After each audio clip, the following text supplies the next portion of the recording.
Ne me touche pas. Tu es agaçant, a dit ma femme. Mais elle a perdu le contrôle quand d'autres femmes ont commencé à me remarquer. C'était un dimanche matin dans notre appartement de Brooklyn. Le genre de journée grise et calme qui vous donne envie de rester à l'intérieur avec du café et de ne pas affronter le monde. J'étais au comptoir de la cuisine en train de me verser une deuxième tasse, la vapeur s'élevant dans l'air frais. Émilie était à la table, penchée sur son téléphone, faisant défiler quelque chose, Instagram, probablement, à en juger par la façon dont son pouce bougeait. Elle était comme ça depuis des jours, distante, parlant à peine. Ses épaules détournées comme si j'étais un étranger dans ma propre maison. Cela faisait 3 jours que cela durait et je commençais à le ressentir dans mes tripes, un malaise sourd et bouillonnant, comme si j'attendais qu'une tempête éclate. J'ai posé la cafetière, mes doigts tapotant la poignée. Je ne voulais pas provoquer l'ours, mais le silence devenait pesant. Je me suis approché, je me suis penché pour embrasser son cou, juste un geste rapide et familier, le genre de geste que j'avais fait 1000 fois. Elle a tressailli, se reculant si vite que sa chaise a raclé le sol. Ma main s'est figée en l'air, et j'ai ressenti un choc dans ma poitrine, comme si quelqu'un m'avait retiré le tapis de sous les pieds. Mon Dieu, Émilie, ai-je dit en reculant, la voix légère, mais avec une pointe de tension. Pourquoi cette esquive? Elle n'a pas levé les yeux, a continué à fixer son téléphone, la mâchoire serrée. Tu es toujours en train de me toucher, Jake, a-t-elle dit. Sa voix était basse, sèche comme si elle lisait un script. C'est épuisant. Mon pouce est accéléré, un battement sourd dans mes tempes. Je suis resté là, mes mains toujours en suspens, sentant la chaleur monter dans mon cou. Épuisant. Le mot m'a frappé comme un coup de poing, mais je n'ai pas riposté. Pas encore. Je me suis adossé au comptoir, croisant les bras, mon café oublié. Épuisant, ai-je répété lentement, laissant le mot planer. Moi t'embrassant, c'est épuisant. Elle a fini par lever les yeux, ses yeux bleus perçants, ses lèvres pincées en une ligne fine. Oui, a-t-elle dit, la voix montant, une pointe d'irritation perçant. Tu es toujours sur moi, à me serrer dans tes bras, à me toucher, peu importe. J'ai besoin d'espace. D'accord. J'ai senti ma mâchoire se crisper, mes doigts s'enfonçant dans mes biceps. Pas parce que j'étais blessé, mais parce que je pouvais le voir maintenant. Ce n'était pas juste de la mauvaise humeur. Elle cherchait la dispute, me testait, et le faisait avec ce ton froid et calculé qu'elle utilisait quand elle voulait contrôler la pièce. J'ai pris une lente inspiration, gardant les yeux fixés sur les siens. De l'espace, ai-je dit, la voix calme, mais dure, comme si je posais une carte. C'est compris. À partir de maintenant, aucun contact à moins que tu ne le dises. Nous allons garder les choses simples et claires. Si cela marche pour toi. Ses yeux ont scié comme si elle ne s'attendait pas à ce que je morde en retour si vite. Elle a ouvert la bouche, puis l'a fermée, ses doigts se resserrant autour de son téléphone. N'en fais pas toute une histoire, Jake, a-t-elle dit, la voix plus douce maintenant, mais avec une pointe de défensive. Je suis juste honnête. Honnête, ai-je dit, un rire amer m'échappant avant que je ne puisse l'arrêter. Je me suis approché, ma voix baissant, froide et délibérée. Tu es honnête quand ça t'arrange, mais soyons clairs. Tu n'as pas le droit de qualifier mon affection de problème pour ensuite agir comme si c'était moi qui rendais la situation bizarre. Tu veux de l'espace? Tu l'as. Voyons comment on s'y sent. Je me suis retourné, j'ai pris mon café et je suis sorti de la cuisine, mais pas lourd, mais contrôlé. Mon cœur battait la chamade, mais ma tête était claire. Je pouvais sentir ses yeux dans mon dos, mais je n'ai pas regardé. L'air semblait plus épais maintenant, comme si la première fissure s'était formée, et nous savions tous les deux que cela n'allait pas s'arrêter là. Le lendemain matin, j'étais debout à 6h00 du matin, plutôt que d'habitude. Mon travail de chef de projet pour une entreprise de construction signifiait que je franchissais généralement la porte à 7h30, mais aujourd'hui, je voulais donner le ton. Je me suis fait du café, j'ai brouillé des œufs et j'ai mangé à la table de la cuisine, en faisant défiler les courriels sur mon téléphone. Émilie est entrée vers 6h45, toujours en pyjama, ses cheveux blonds en bataille. Elle s'est arrêtée net en me voyant, comme si elle s'attendait à ce que je l'attende avec un discours. Bonjour, ai-je dit, sans lever les yeux de mon téléphone, la voix neutre. Elle a hésité, puis a pris une tasse dans le placard. Tu es levé tôt, a-t-elle dit, le ton prudent, comme si elle tâtait le terrain. Le travail, a-t-elle ajouté. Oui, ai-je dit de manière courte et sèche. Je ne la repoussais pas. Pas exactement. Je lui donnais juste ce qu'elle avait demandé. De l'espace. Si elle voulait un colocataire au lieu d'un mari, je pouvais jouer à ce jeu. Elle s'est versée du café, le silence s'étirant comme un élastique sur le point de se rompre. Je pouvais sentir ses yeux sur moi, attendant quelque chose. Peut-être des excuses. Peut-être une dispute. Je ne lui ai donné ni l'un ni l'autre. J'ai terminé mes œufs, j'ai rincé mon assiette et j'ai pris ma veste.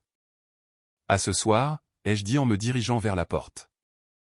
Jake, m'a-t-elle appelé, la voix plus douce maintenant, presque suppliante. Je me suis retourné, un sourcil levé, la main sur la poignée de porte. Elle a tripoté sa tasse, ses yeux se détournant. Tu n'es pas en colère, n'est-ce pas? J'ai souri, un sourire crispé et contrôlé, le pouls régulier. En colère? Non, tu as dit ce dont tu avais besoin. J'écoute, c'est tout. Je n'ai pas attendu sa réponse. La porte s'est fermée derrière moi et j'ai senti une étrange forme de clarté s'installer. Il ne s'agissait pas de bouder. Il s'agissait de lui montrer à quoi ressemblait vraiment l'espace. Ce soir-là, je suis rentré tard. Les réunions se sont prolongées et je me suis arrêté pour acheter un soda à l'épicerie du coin. Quand je suis entré, Émilie était sur le canapé à faire défiler son téléphone, la télévision hurlant une émission de télé-réalité sur des femmes au foyer se criant dessus. J'ai pris une assiette de restes de pâtes dans le réfrigérateur et je me suis assis à mon bureau dans le coin du salon, allumant mon ordinateur portable. Je pouvais sentir qu'elle m'observait, ses yeux comme des lasers, mais je n'ai pas levé les yeux. « Tu manges à ton bureau » a-t-elle dit, la voix tranchante comme si j'avais enfreint une règle sacrée. « Oui » ai-je dit, faisant tourner ma fourchette, le ton désinvolte, mais direct. Je me suis dit que c'était moins épuisant de cette façon. Pas de contact accidentel. Elle s'est redressée, la voix montant, un mélange d'irritation et d'incrédulité. Ce n'est pas ce que je voulais dire. Et tu le sais, Jake. Ah bon, ai-je dit en me tournant vers elle, ma fourchette toujours à la main.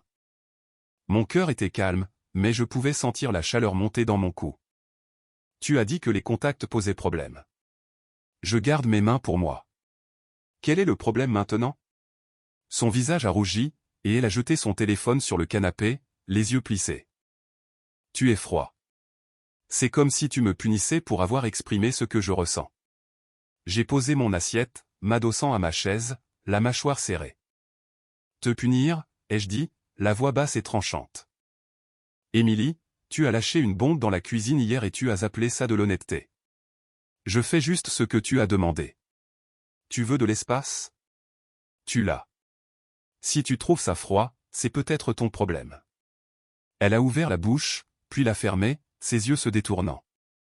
Pour la première fois, j'ai vu une lueur d'incertitude sur son visage, comme si elle ne s'attendait pas à ce que je réplique aussi proprement.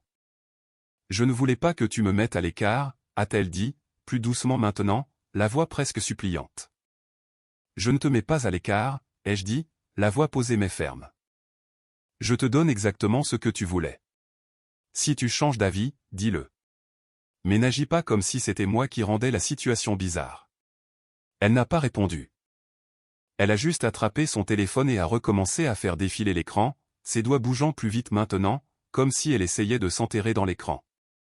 Je me suis retourné vers mon ordinateur portable, la poitrine serrée, mais l'esprit clair. Il ne s'agissait pas de gagner ou de perdre. Pas encore. Il s'agissait de tracer une ligne. Elle l'avait franchie la première, mais je n'allais pas la laisser continuer à la redessiner. Mercredi, l'appartement ressemblait à une cocotte minute. Émilie essayait d'agir normalement, mais je voyais bien qu'elle était déstabilisée. Elle laissait de la vaisselle dans l'évier, s'attendant à ce que je la lave comme je le faisais d'habitude. Je ne l'ai pas fait. Elle s'attardait dans la cuisine pendant que je préparais du café comme si elle attendait que j'entame une conversation. Je ne l'ai pas fait. Je ne jouais pas à des jeux. J'avais juste fini de me donner en spectacle pour quelqu'un qui pensait que mon affection était un fardeau. Ce soir-là, elle m'a coincé dans le salon. Je pliais du linge, une pile de mes t-shirts soigneusement empilés sur le canapé. Elle se tenait dans l'embrasure de la porte, les bras croisés, la voix tranchante. Alors, c'est comme ça que ça va se passer maintenant? Tu m'ignores. J'ai continué à plier, les mains fermes, sans lever les yeux. Je ne t'ignore pas, Émilie, ai-je dit, le ton calme mais ferme. Je suis juste là. Tu veux parler? Parle. Tu agis comme un étranger, a-t-elle rétorqué, s'approchant, la voix montant. Tu me donnes l'impression d'avoir fait quelque chose de mal. J'ai posé une chemise, lentement et délibérément, et je me suis tourné pour lui faire face. Mon pouls était régulier, mais je pouvais sentir la tension dans mes épaules, comme un ressort qui se comprime. Tu as fait quelque chose de mal, ai-je dit. Ma voix était calme mais tranchante. Tu m'as dit que mon affection, mon instinct d'être proche de toi, est épuisant. Comme si j'étais un enfant collant que tu dois repousser. Alors j'ai arrêté. Quel est le problème? Je te donne ce que tu as demandé. Ses yeux se sont écarquillés et pendant une seconde, j'ai cru qu'elle allait pleurer, mais ensuite son visage s'est durci et elle s'est penchée en avant, la voix dégoulinante de sarcasme. Oh, s'il te plaît, n'agis pas comme si tu étais un saint, Jack. Peut-être que si tu n'étais pas si en manque d'affection. En manque d'affection? Je l'ai coupé. Ma voix était plus tranchante maintenant, mais toujours contrôlée. Je me suis approché.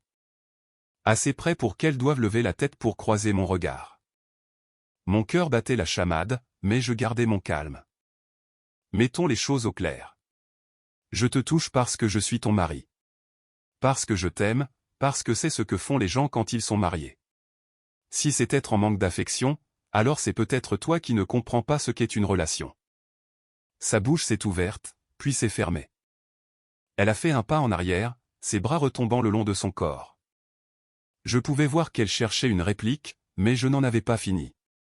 Tu n'as pas le droit de réécrire les règles pour ensuite crier à l'injustice quand je les suis, ai-je dit, la voix ferme mais froide. Tu veux de l'espace?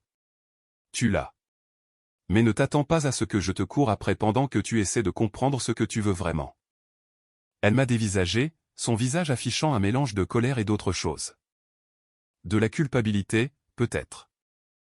Puis elle s'est retournée et est sortie de la pièce, ses pas lourds sur le plancher en bois.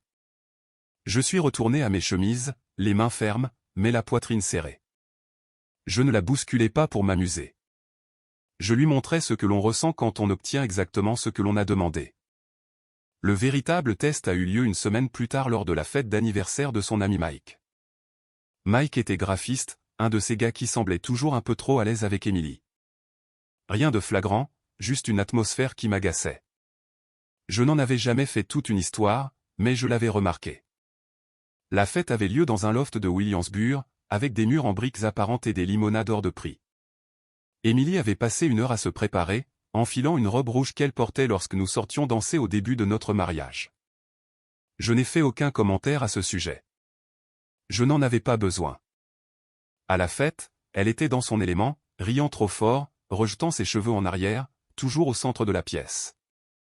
Je restais en retrait, sirotant un soda, parlant à deux gars du bureau de Mike de la dernière série de défaites des mai. Je ne boudais pas. J'observais. Et j'ai vu comment elle n'arrêtait pas de me jeter des coups d'œil comme si elle vérifiait si je la regardais. Je ne lui donnais pas cette satisfaction. Puis c'est arrivé. J'étais sorti sur le balcon pour prendre l'air, la ligne d'horizon de la ville scintillant au loin. Mes mains serraient la balustrade, le métal froid manquant à la réalité alors que j'essayais de dissiper la tension dans ma poitrine. Quand je suis revenu à l'intérieur, elle était assise sur les genoux de Mike, son bras passé autour de son épaule, riant comme si elle n'avait aucun souci au monde. La pièce n'est pas devenue silencieuse, mais c'est l'impression que cela donnait. Mike avait l'air mal à l'aise, ses bras maladroitement le long de son corps. Mais Émilie, elle savourait le moment, son sourire me mettant pratiquement au défi de réagir. Je ne me suis pas précipité. Je n'ai pas crié. J'ai marché vers le canapé en face d'eux et je m'y suis assis, mes mouvements lents, délibérés. Mon cœur battait la chamade, un bourdonnement constant dans mes oreilles, mais mon visage était calme. J'ai croisé son regard et j'ai dit, assez fort pour que la pièce l'entende, d'une voix posée, mais tranchante. Pas épuisant, hein? Je suppose que c'est seulement un problème quand c'est moi qui te touche. Son sourire s'est figé, ses yeux s'écarquillant pendant une fraction de seconde. Mike a bougé, essayant de la faire descendre de ses genoux, mais elle est restée sur place un instant de trop, comme si elle voulait prouver quelque chose. La pièce est devenue silencieuse. Le genre de silence où l'on peut entendre les glaçons s'entrechoquer dans le verre de quelqu'un. Elle s'est levée en lissant sa robe, le visage empourpré, la voix tendue. « Jake, ne fais pas une scène, a-t-elle dit, essayant d'en rire, mais sa voix était tremblante. Une scène, ai-je dit, m'adossant au canapé, le ton léger mais tranchant comme un rasoir. Je pose juste une question. C'est toi qui te donnes en spectacle. Si tu es si à l'aise avec lui, peut-être que tu as juste choisi le mauvais gars pour être épuisé. Quelques personnes ont toussé, dissimulant des rires. Mike avait l'air de vouloir ramper sous le plancher. Les yeux d'Emily ont fait le tour de la pièce, réalisant qu'elle avait perdu son public. Elle a ouvert la bouche, mais aucun son n'est sorti. Pour la première fois, je l'ai vue tressaillir comme si elle avait finalement joué de manière excessive. Je n'ai pas attendu qu'elle se reprenne. Je me suis levé, je me suis dirigé vers une femme nommée Sarah, qui avait discuté avec moi plus tôt de son travail dans une agence de marketing. Elle était intelligente, drôle, avec des cheveux bruns et un sourire facile, et elle n'avait cessé de me jeter des coups d'œil toute la soirée. « Salut », ai-je dit, la voix désinvolte, mais assez forte pour qu'Emily entende. « Tu veux prendre l'air ? Il commence à faire lourd ici. » Sarah a souri, comprenant immédiatement l'atmosphère. « Bien sûr », a-t-elle dit en attrapant sa veste. Nous sommes sortis, et je n'ai pas regardé en arrière.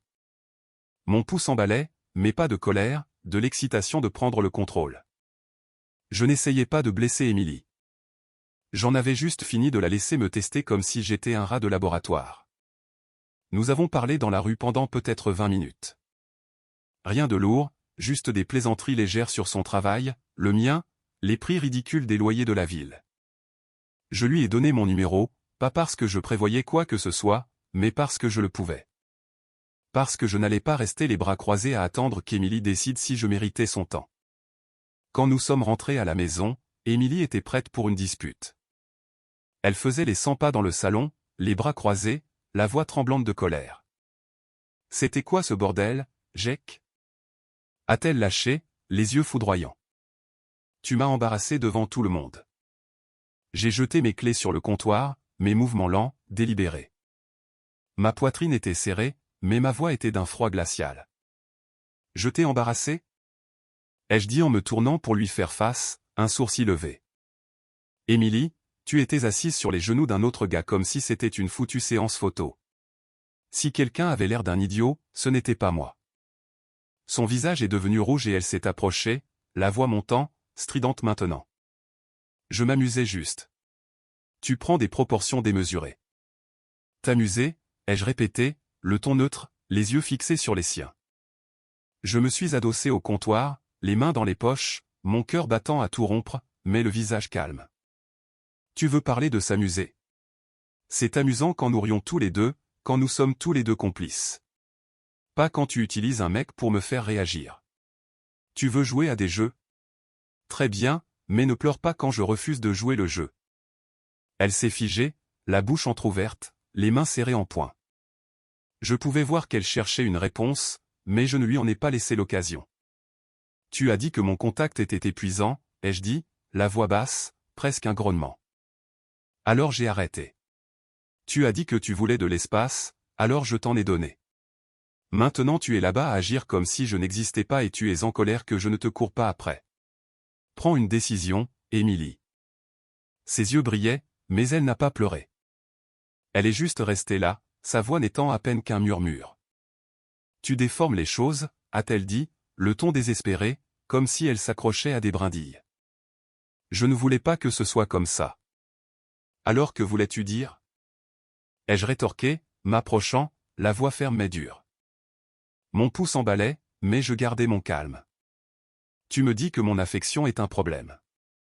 Ensuite tu flirtes avec Mike devant moi. C'est quoi le plan ici? Tu me testes? Tu veux que je te supplie? Parce que je ne le ferai pas. Elle a détourné le regard, la mâchoire serrée, les mains tremblant légèrement. Pendant une seconde, j'ai cru qu'elle allait s'excuser, mais elle ne l'a pas fait. Elle a juste attrapé son téléphone et s'est précipitée dans la chambre, claquant la porte. Je suis resté là, mes mains se crispant, ma respiration courte. Je n'étais pas en colère, pas exactement. J'en avais juste fini. Le lendemain matin, j'étais à la table de la cuisine, travaillant sur mon ordinateur portable, quand mon ami Tom a appelé.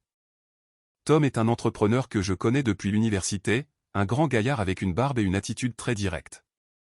Il était à la fête, il avait vu toute la scène se dérouler. « Salut, Jake » a-t-il dit, la voix crépitant à travers le téléphone. « Tu vas bien ?» C'était assez fou hier soir. Je me suis adossé à ma chaise, me frottant la tempe, un faible sourire étirant mes lèvres. « Oui, je vais bien » ai-je dit, la voix posée.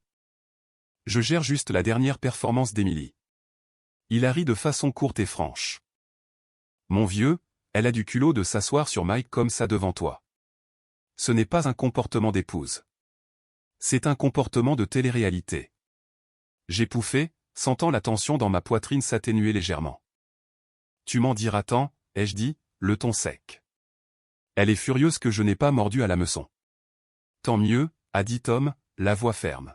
« Pas d'absurdité. Tu n'as pas besoin d'être son punching ball. Elle joue à des jeux et tu ne joues pas. C'est comme ça qu'on gagne. » Ces mots m'ont frappé plus fort que je ne l'aurais cru. Pas parce qu'ils étaient profonds, mais parce qu'ils étaient vrais. Je réagissais au mouvement d'Emily, mais je n'y étais pas obligé. Je pouvais fixer les règles. « Merci, mec » ai-je dit, la voix posée, un poids s'envolant de mes épaules. « Je l'apprécie. »« Quand tu veux » a-t-il dit. « Ne la laisse pas te tirer vers le bas. Tu vaux mieux que ça. » J'ai raccroché, l'esprit plus clair qu'il ne l'avait été depuis des jours. Tom n'était pas seulement un ami. Il était un miroir me montrant ce que je savais déjà mais que je n'avais pas totalement assumé. Emily ne faisait pas que me tester. Elle essayait de me contrôler et je n'allais pas la laisser faire. Les choses ont atteint un point critique quelques jours plus tard. Emily était plus silencieuse depuis la fête, mais je pouvais dire qu'elle préparait quelque chose. Elle laissait échapper de petits commentaires comme « Tu n'es plus jamais là » ou « Avant, tu te souciais de nous ». Je n'ai pas mordu à l'hameçon. J'ai juste continué à faire ce que j'avais à faire. Le travail, la salle de sport, le dîner à mon bureau. Je ne la mettais pas à l'écart. J'avais juste fini de faire des efforts. Puis, un soir, elle m'a demandé de m'asseoir. Nous étions dans le salon, la télévision éteinte, le silence lourd. Elle était sur le canapé, les mains jointes sur ses genoux, la voix douce mais délibérée. « Jake, il faut qu'on parle » a-t-elle dit, le ton prudent comme si elle avait répété cela. Je me suis adossé à ma chaise, les bras croisés, le pouls régulier. « Vas-y » ai-je dit, la voix neutre, mais je pouvais sentir l'adrénaline commencer à monter. Elle a pris une profonde inspiration, les yeux fixés sur ses mains. « J'ai l'impression que nous nous éloignons l'un de l'autre » a-t-elle dit, la voix basse, presque suppliante. « Tu es si distant maintenant. Je sais que j'ai dit certaines choses, mais je ne voulais pas que ça aille si loin. » J'ai levé un sourcil, la voix calme, mais tranchante. « Tu ne voulais pas que quoi aille si loin » ai-je dit en me penchant légèrement en avant. « Que tu me dises que mon affection est épuisante ? Que tu t'assoies sur les genoux d'un autre gars ? Ou que tu n'aimes tout simplement pas le fait que je ne te supplie pas de me reprendre ?» Son visage a rougi et elle s'est penchée en avant, la voix montant, un mélange de colère et de désespoir. « Je n'essayais pas de te blesser. J'avais juste besoin d'espace. Et tu as transformé cela en cette guerre. »« Une guerre » ai-je dit, la voix basse et tranchante alors que je me levais, faisant lentement les 100 pas, les mains dans les poches. Mon cœur battait à tout rompre, mais mon visage était calme. « C'est toi qui as commencé ça, Emily. Tu m'as dit que mon amour, mon instinct d'être proche de toi, c'était trop. Tu en as fait un problème. Et quand je t'ai donné ce que tu voulais, tu es sorti et tu m'as humilié devant tes amis. Ce n'est pas de l'espace. C'est un jeu de pouvoir. » Elle s'est levée à son tour, la voix tremblante, les yeux brillants. « Tu me fais passer pour une méchante » a-t-elle lâché, les mains serrées. J'essayais juste d'être honnête. Honnête. J'ai arrêté de faire les 100 pas, me tournant vers elle, la voix glaciale. Mon pouls s'emballait, mais je gardais mon calme. L'honnêteté, ce n'est pas toi en train de flirter avec Mike pour voir si je vais péter les plombs. L'honnêteté, ce n'est pas toi en train de réécrire notre mariage en fonction de tes sautes d'humeur. Tu veux parler d'honnêteté? Parlons de la façon dont tu me testes depuis des semaines et du fait que j'ai fini de jouer. Ses yeux s'écarquillèrent et elle fit un pas en arrière, sa voix n'étant guère plus qu'un murmure. Je ne sais pas ce que tu attends de moi, a-t-elle dit, le ton se brisant comme si elle n'avait plus de cartes à jouer. Je me suis approché, la voix basse mais ferme, les yeux fixés sur les siens. Je veux du respect, ai-je dit, chaque mot étant délibéré, comme un marteau frappant un clou. Je veux une femme qui ne me traite pas comme un problème à résoudre. Je veux quelqu'un qui ne me donne pas l'impression que mon amour est un fardeau. Et si tu ne peux pas être cette personne, Émilie, alors j'arrête les frais. Elle m'a dévisagé, le visage pâle, les mains tremblantes. La pièce était si silencieuse que je pouvais entendre ma propre respiration, régulière mais lourde. Puis elle s'est retournée et est sortie, ses pas lourds sur le plancher en bois. Je ne l'ai pas suivie. Je n'en avais pas besoin. Le lendemain matin, elle préparait un sac. J'étais à la table de la cuisine en train de siroter un café quand elle est sortie de la chambre avec un sac de sport en bandoulière. Ses yeux étaient rouges, son visage fermé comme si elle avait pris sa décision. « Je vais chez ma mère pour un moment », a-t-elle dit, la voix plate, mais il y avait une fêlure dedans, comme si elle retenait ses larmes. « J'ai besoin d'espace. » J'ai posé ma tasse, mes mouvements lents, délibérés. Ma poitrine était serrée, mais mon esprit était clair. « Tu l'as ?» ai-je dit, le ton neutre, le regard assuré. « Besoin d'aide avec le sac ?» Elle a cligné des yeux, la bouche s'ouvrant légèrement, comme si elle ne s'attendait pas à ça. « Non », a-t-elle dit, la voix se brisant. « Ça va aller. » Je me suis levé, j'ai attrapé mes clés et je l'ai accompagnée jusqu'à la porte. Mon pouls était régulier, mais je pouvais sentir le poids de tout cela s'installer dans ma poitrine. « Bonne route », ai-je dit, tenant la porte ouverte, la voix calme, mais définitive. Elle s'est arrêtée, me regardant comme si elle attendait quelque chose. Une dispute, une supplication, n'importe quoi. Je ne lui ai rien donné. Elle est sortie et j'ai fermé la porte derrière elle, le déclic résonnant dans l'appartement silencieux. Mes mains étaient fermes, mais je pouvais sentir l'adrénaline s'estomper, laissant place à un calme étrange. Une semaine plus tard, j'ai reçu un message texte d'elle. « Je ne te manque même pas, n'est-ce pas ?» J'ai regardé l'écran, mon pouce planant au-dessus du clavier.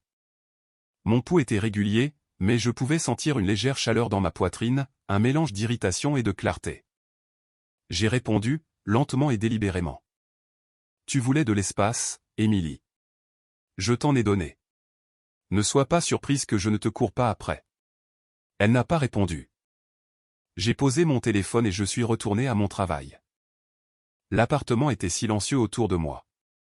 Pour la première fois depuis des semaines, je me sentais léger, comme si je m'étais délesté de quelque chose de lourd. 6 mois plus tard, le divorce a été finalisé. Pas de grand drame au tribunal, pas de scène de cris, juste de la paperasse et quelques signatures. Je me suis installé dans un nouvel endroit, une petite maison dans le Queens avec une cour arrière que je n'avais pas à partager.